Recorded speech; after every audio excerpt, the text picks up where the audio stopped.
Hey, I'm here to talk to you guys today about a very specific problem that I've been having with YA literature, and that's three specific cliches: the best friend, the romantic interest, and the villain. There's a really noticeable trend in YA fiction with these three people, and I really want to talk to you guys about them, get your feedback. I want to open this up for discussion. If you want to do a video response, feel free.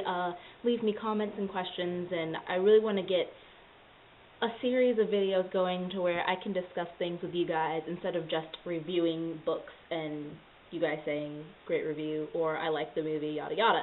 So let's get started. The first problem I have with the best friend in YA literature is the best friend usually fits into sarcastic best friend that the main character has known forever. This character really just gives the author an excuse to not build a friendship or a relationship with the best friend. We're just kind of expected to accept that character A and character B are best buds, have been forever, and know everything about each other. Now, I'm not saying that every main character should meet a friend and slowly build a relationship over time, especially with some serious action-packed plots that go on in YA fiction, but it becomes a problem when the main character very suddenly ditches the best friend after they meet the romantic interest. You see the main character go through the rest of the book without even thinking about their best friend, or they might encounter the best friend once and have kind of like a cold shoulder moment and be like, oh, that's really bad, I should probably start talking to them again, and then they go off and run off with the vampire, the angel, the werewolf, the whatever. It really raises the question of, were you ever really best friends, or did you just hang out because you didn't have a paranormal boy in your life? A really good example of a book that builds and keeps a friendship is Simon and Clary in the Mortal Instruments series. Their friendship is strong, believable, and very consistent. They have fights, they have inside jokes, they make up, they're loyal, and they never just drop each other. Okay, so I have three problems with this next character, the romantic interest. The first problem is he's a dark, mysterious guy. To me, this is kind of a cop-out because it really puts them in a very specific little box, seals it up, and just gives it to the reader. He's usually described as having piercing or startling eyes, whether they be dark or light. He never reveals anything about his home life or his past, childhood, whatever. And the romantic interest always shows up at the most opportune times. Like, you could be across town and all of a sudden, bam, there they are, flirting in the bookstore. It's, where did you come from? Why are you in this completely different city on a Wednesday at 12? The second problem I have with the romantic interest is the instant attraction. Yeah, okay, so we all see people and they're like, whoa, that's a hot individual.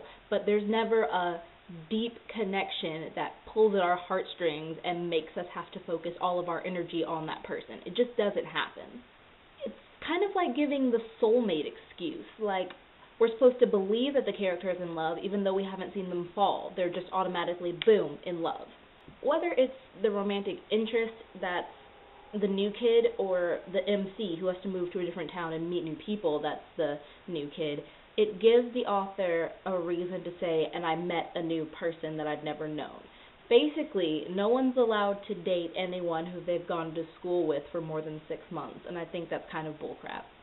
Now, this one is just for the boys. Boy love interests are always witty, eloquent, good-looking, and confident. Believe it or not, girls, guys can feel inadequate. They're not all Calvin Klein models, and especially if they are, they're probably not a werewolf. So, especially if you're writing in a paranormal romance and he happens to be handsome, fine, but give him some kind of leeway. Not all boys have to be the perfect guy. He doesn't have to be perfect to be dreamy. Maybe you guys might not have as much problems with this last character as I do in YA, but this is about the villain.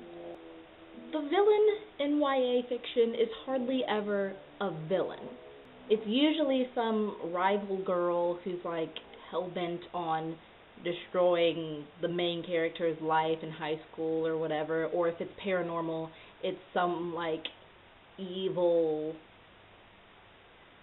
demon or like opposite entity, like if it's a werewolf, it's a vampire, or like a rival vampire or something, and it doesn't make it evil. It just doesn't. It doesn't make it a villain just because you're mean or just because you don't get along with a different paranormal species.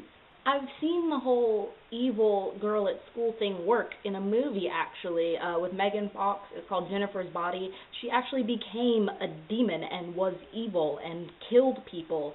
That is a villain. So in my opinion, if you're going to be a villain, you have to have three things. One, you have to have a master goal or plan that is evil. Number two, you must act on your threats. And number three, you generally strike fear into the hearts of many, which usually includes having a bunch of followers. A good example of a villain, like a true villain, is Voldemort. He wants to kill not only Harry Potter, but a lot of people. He wants evil to rule the world. He acts on his threats. I've never seen him not kill someone in a movie. Voldemort is so scary, people won't even say his name. That pretty much qualifies as striking fear into the hearts of many. A bad example of a villain would be the Volturi. A lot of people are probably going to give me crap about this, but I honestly believe that the Volturi are not villains. For one, they don't have a master plan that's evil. They're actually the law keepers. They're like really violent police. I hate to say it, but they don't act on their threats. It took 4 books to build up to the final showdown where nothing happened. And to be honest, no one really seemed all that scared of the Volturi except for the humans that got killed. They seemed to recognize that they were more powerful, that they had a lot more people, and that they had a lot of people who had powers on their side, but no one really seemed genuinely scared at night. As a side note, I really like to read books where the line between the good guy and the bad guy is kind of blurred. A really good example of this is the book I Am Not a Serial Killer. You should definitely go read it if you haven't already. It's absolutely mind-blowing. So yeah, tell me what you think. Give me good examples and bad examples of the best friend, the romantic interest, and the villain. Tell me if you disagree with me or if you agree with me, and hopefully we can get a good discussion going before I have to upload my next book review, because I'm reading Matched right now, so I'll let you guys know what I think of that later, and I hope you all have an awesome time. I'm going to London this week, tonight actually, so I won't be uploading videos for the rest of the week, but I'll be back, and I'll be back with a vengeance. So have an awesome spring break if you're on spring break, or later have it and be cool. So I'll see you guys later. Bye.